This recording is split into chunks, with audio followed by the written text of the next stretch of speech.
Amables televidentes, estamos en el programa Personajes de Prestigio con un personaje prestigioso. Se trata del doctor Edgar Suárez Ortiz, vive en Bogotá y casi puedo darme el lujo de decirle, o el honor de decirle que vino casi exclusivamente una invitación de este programa Personajes de Prestigio para que nos contara cosas muy interesantes como es las empresas de familia. Él es abogado, economista de la Pontificia, es docente universitario, se ha desempeñado como conferencista en diferentes temas de corporativo. Bueno, tiene otra cantidad, pero ese currículo dejémoslo para más tarde, para que nos cuente cosas maravillosas como nos contó en el primer set. Mi doctor, de pronto, usted especializado en esto, me imagino que lo han llamado alguna vez de alguna empresa, que de pronto los hijos han estudiado otras cosas y están en el exterior, y de pronto aquí en Colombia, pero en otra cosa diferente, y se muere el fundador, lo han llamado, pero yo creo que ya es tarde, en ese momento que ya, mejor dicho, los hijos no quieren saber nada de la empresa.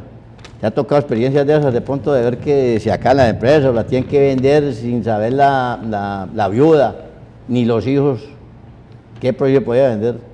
Me imagino que también tiene esos casos. Muchos, y gracias por la pregunta, y quisiera partirla en dos. Primero contarle esa y luego contarle cómo se hace el proceso que lo dejamos suelto de la primera ocasión.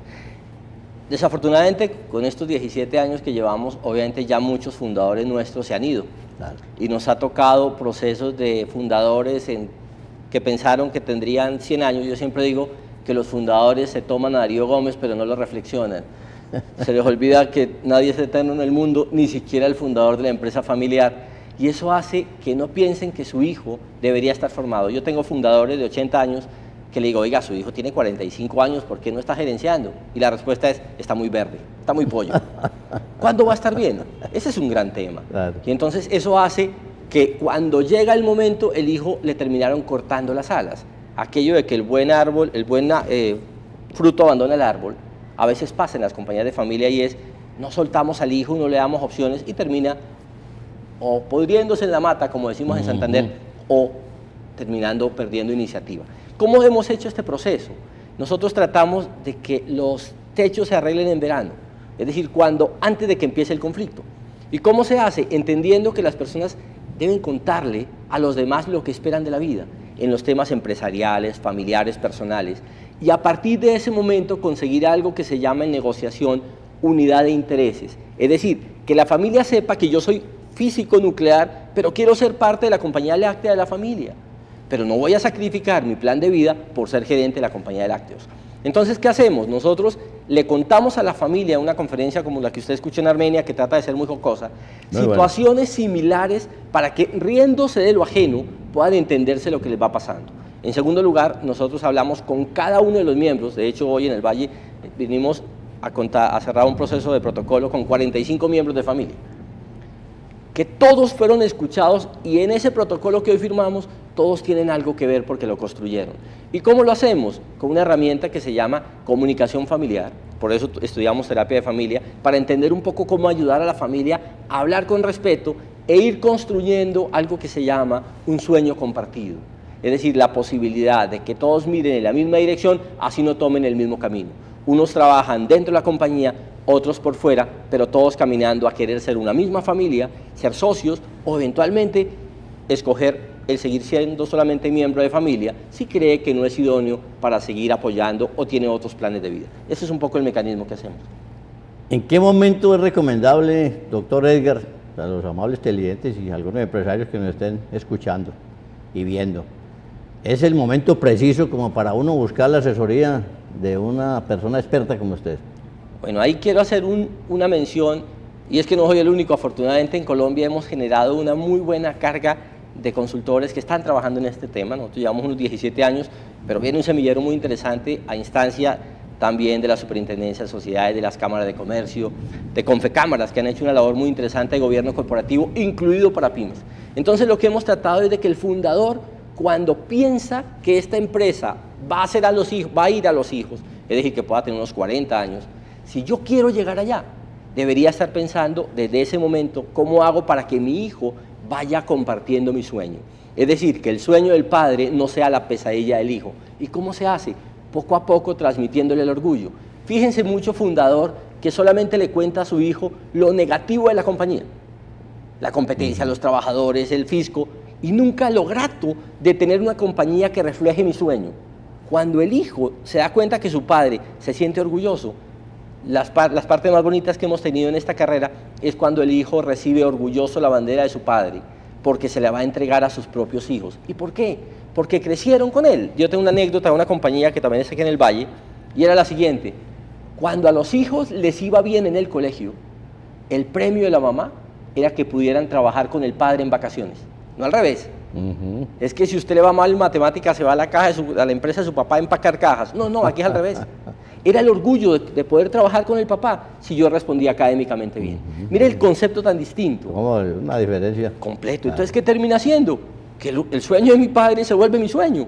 Y yo trabajo con él, honrándolo a él, apoyándolo a él, sintiendo su sueño como mi propio sueño. Ese es un poco el tema.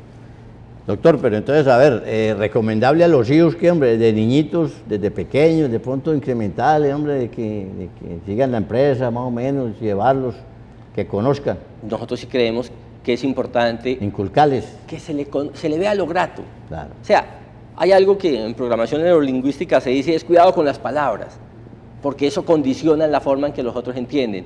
Yo debería transmitirle a mi hijo lo agradable que es trabajar en mi empresa, lo orgulloso que me siento de haber optado por ser empresario. Hubiera podido ser como una persona que trabaja y se pensiona, ¿cierto? Claro. Pero el empresario, ¿cuál es el mérito? Haberse arriesgado. Cuando todo el mundo le dijo quédese quieto, él se arriesgó y abrió caminos cuando lo consideraban un loco para que otros colonicen. Si yo le logro transmitir a mi hijo, a mis nietos ese sueño, el hijo lo va a sentir desde chiquito: qué rico mi papá, lo que ha conseguido, qué orgullo ser su continuidad.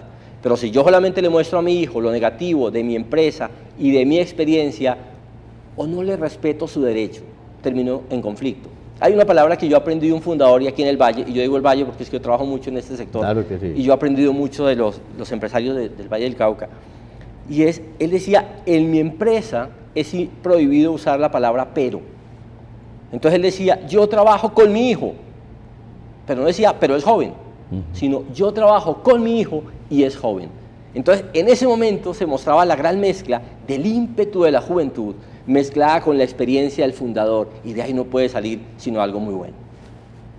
Qué interesante, amables televidentes, hombre. Creo que vamos a quedar muy contentos con esta magnífica charla del doctor Edgar.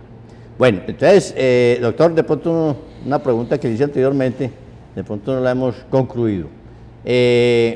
O no me la ha respondido, digamos, de pronto bien. ¿Cuánto tiempo puede demorar un proceso de eso? La empresa, por ejemplo, yo lo contrato sus servicios. ¿Eso puede demorar, pues, una asesoría larga, por lo menos 2, 3 años? O, no necesariamente. ¿O 3 o 4 consulticas? ¿O qué? Son etapas, me explico. Yo no soy solo, yo soy un equipo. Nosotros somos una consultoría interdisciplinaria, donde tenemos abogados, ingenieros industriales, economistas, psicólogos, porque lo que trabajamos es de manera integral en un proceso que puede tardar unos 4 o 5 meses. Pero sí tenemos casos que han demorado 2 años, porque la familia tomó esa decisión. Lo que hacemos es el protocolo, y muchas veces nos piden, apóyenos después a crear el consejo de familia, o apóyenos en el protocolo de familia, o en el gobierno corporativo para tener la compañía manejada como si fuera no familiar, ayúdenos a montar la junta directiva, o dolorosamente a veces, que a mí no me gusta, nos dicen, ayúdenos a vender la compañía. Nuestra empresa a veces te ayuda, nos toca hacer ese tema porque la decisión es, no hay sucesor, no hay interés, vendámosla, hoy pongamos la niña casadera, porque los hijos tienen otros planes de vida. Entonces nuestra asesoría depende mucho del alcance que la familia quiera, pero básicamente la primera etapa, que es un protocolo de familia, puede tardar unos 4 o 5 meses en unas 7, 10 sesiones de unas 3 horas más o menos cada 3 semanas. El inicio, doctor, ¿cómo es más o menos? ¿Qué? ¿Reunir primero la familia? Primero la familia de sangre. Ajá. Por aquello que yo tengo en la vida, puedo tener ex esposa, ex cuñados y ex suegra, pero jamás tendré ni ex papás, ni ex mamás, ni ex hermanos. Ajá. Entonces todo lo que lo trabajamos es por sangre, generamos el entender cuáles son mis valores y a partir de valores comunes proyectamos expectativas. Y vamos haciendo primero y después buscamos escenarios hasta que nos ponemos de acuerdo. ¿Cómo? Enseñándoles a conversar. Eso es lo que hacemos. Enseñar a conversar, respetando el derecho que tiene el otro a pensar distinto. Entonces el inicio es el fundador, por ejemplo, llamarlo a usted y contarle, pues no el inconveniente, no el problema, no, lo que puede pasar en el futuro. Sí, señor. Ya después de charlar, entonces, la segunda charla con ustedes, que de pronto reunir. Con toda la familia. Con toda la familia. Usted hace una pregunta, un comentario muy valioso. ¿Esto funciona si el fundador quiere que funcione? El primer obstáculo que hemos encontrado es cuando el fundador piensa que es demasiado pronto para retirarse. Y lo tengo de fundadores de 86 años. Y lo tengo. ¿Y eso ha pasado? Pero con muchos, y me pasó con uno que su hijo, 10 minutos antes de hablar con él, me dijo, ¿será que me ayudas en el tema de mi propia sucesión? Ajá. Y el papá, cuando acabamos la charla, me dijo, ¿sabes, Edgar, que es como bueno empezar a pensar en el tema? ¿Por qué? Porque el fundador, lo que le envejece es la carrocería, pero su estrategia sigue viva. Y por el contrario, cada día está más afinada. Claro. Por eso es que nosotros le decimos al fundador que no creemos en fundadores que se van a la casa a criar bisnietos. El fundador debe pasar de la acción a la estrategia. Debe pasar de estar al frente de la compañía, al directorio, a la junta directiva, aportando experiencia para que otros con más ímpetu y con algunos conocimientos se aprovechen de esa experiencia. Ahí es donde es. Nosotros no creemos en fundadores que se tengan que ir a morir recordando y conspirando, sino un fundador honrado en el final de su vida, a su ritmo, aportando su experiencia. Doctor Edgar, algo muy importante que le escuché en la charla de Armenia, que fue el Congreso de FENALCO. Usted decía que algo muy importante es tener en cuenta a los nietos, pero ¿a qué edad más o menos hay que tenerlo en cuenta? Después de 15, 20 años, cuando ya estudian o... Desde que son chiquitos. Nada más importante que un fundador que le cuente a su nieto cómo arrancó. Nosotros ahora, antes, fuera de cámara, usted me contaba su testimonio. Cuando uno tiene la oportunidad de conocer fundadores como usted, fundadores como el fundador del Grupo Familia y otros que tenemos acá en el Valle, y entiende uno que fue alguien que luchó contra todo lo que hubiera podido pensar que era imposible. ¿Sabe lo que siente un nieto? Orgullo. Y resulta que nos ha pasado que muchos fundadores tratan de decir que mi nieto no sepa que al arrancar yo aguanté hambre, por ejemplo. Me pasó con algún fundador. Cuando el nieto lo supo, le presentó excusas al abuelo por no haber sido capaz de respetar y entender. Porque eso es mérito, tener claro cuál es mi origen. Por eso, para cerrar, quería contarle, uno a los hijos le da dos cosas. Le da raíces para que tengan conciencia en los valores y le da alas para que alcancen sus sueños, o sea, le da la educación. Doctor, mil gracias, qué interesante. Espero que en otra venida aquí a Cali, hombre, me dé la oportunidad, porque pues, este tema, mejor dicho, por lo menos para 3 programas casi consecutivos, para que no nos pierdan esta idea tan extraordinaria para los empresarios, de que vayan pensando, pues, y que pronto están en cierta edad, como en el caso mío también, que ya me está abriendo prácticamente los ojos para comenzar ese tema. Le agradezco mucho, doctor, que me ha acompañado al programa Personas de Prestigio. Muchos éxitos. Sé que es un extraordinario asesor a nivel nacional sobre este tema, de manera que éxitos y ojalá que tengamos la oportunidad de tenerlo nuevamente por acá. Mucho gusto y ojalá pueda contarles algunos temas como patrimonios, como acuerdos de familia, como gerente externo, como junta directiva en la empresa de familia, dolores en las empresas de familia que creo que pueden ser útiles. Muchas gracias. Comprometámonos con los amables televidentes de que la próxima vez que regrese aquí a Cali, pues me dé una llamadita, conseguir aquí los estudios para tener otro programa bien interesante de este mismo tema.